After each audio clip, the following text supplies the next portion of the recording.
Hey everyone, in this video I'll show you how to create a second Apple ID on your phone without deleting the old one.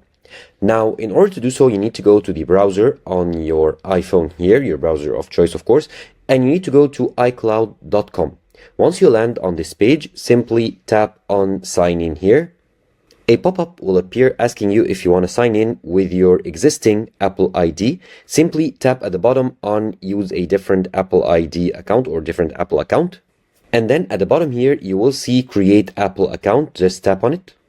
And now you need to fill all these details in this form, like your first name, last name, the country, date of birth, and so on. So I'm going to go ahead and fill it up.